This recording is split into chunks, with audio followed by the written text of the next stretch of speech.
आज फिजिक्स के एक बहुत ही हैरानकुन राज से पर्दा उठाते हैं। जरा सोचें, अगर एक मुस्तकिल मिकनातीस को उबलते हुए पानी में फेंक दिया जाए तो क्या होगा। आमतौर पर मैग्नेटिक फील्ड मुतवाजन होती है, लेकिन शदीद गर्मी इस सारे बैलेंस को बिगाड़ देती है। मजे की बात, शदीद सर्दी मिगनातीस की ताकत बढ़ाती है, जबकि सख्त गर्मी उसे बिल्कुल कमजोर कर देती है। इससे समझने के लिए जरा माइक्रो लेवल पर जाकर इन मैग्नेटिक डोमेन्स पर नजर डालते हैं। गर्मी से पैदा होने वाली ये बेतरतीब एनर्जी एटम्स की तरतीब बिगाड़कर मिकनातीसी ताकत खत्म कर देती है। जैसे जैसे टेम्परेचर बढ़ता है, मिकनातीस को असल में 3 अलग अलग लेवल्स पर नुकसान होता है।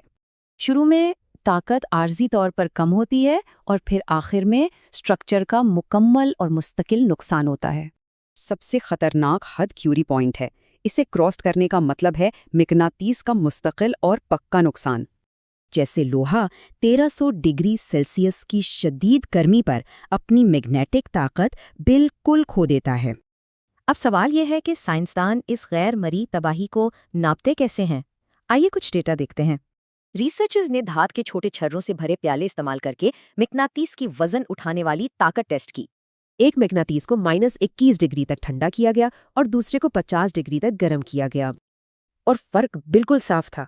ठंडे मैग्नेट ने 275 ग्राम उठाया, जबकि गर्म मैग्नेट सिर्फ 185 ग्राम ही उठा सका। एक और टेस्ट में खिंचाव नापने के लिए गर्म और ठंडे मिकनातीस को एक कुतुबनुमा की तरफ सरकाया गया। 40 सेंटीमीटर पर नॉर्मल मैग्नेटिस ने सुई को 6 डिग्री मोड़ा, लेकिन गर्म वाले ने सिर्फ 3 डिग्री। साबित ये हुआ कि जिन चीज़ों को हम पक्का और मुस्तकिल समझते हैं, वो असल में माहौल के ताबे हैं। मोटर्स, जनरेटर्स और आम इलेक्ट्रॉनिक्स को महफूज बनाने के लिए दर्जा हरारत के इस बैलेंस को समझना बहुत ज़रूरी है। एक ज़बरदस्त सवाल पैदा होता है, अगर मुस्तकिल मकनातीस वाकई मुस्तकिल नहीं, तो हमारे इर्द गिर्द और क्या कुछ गैर महफूज है?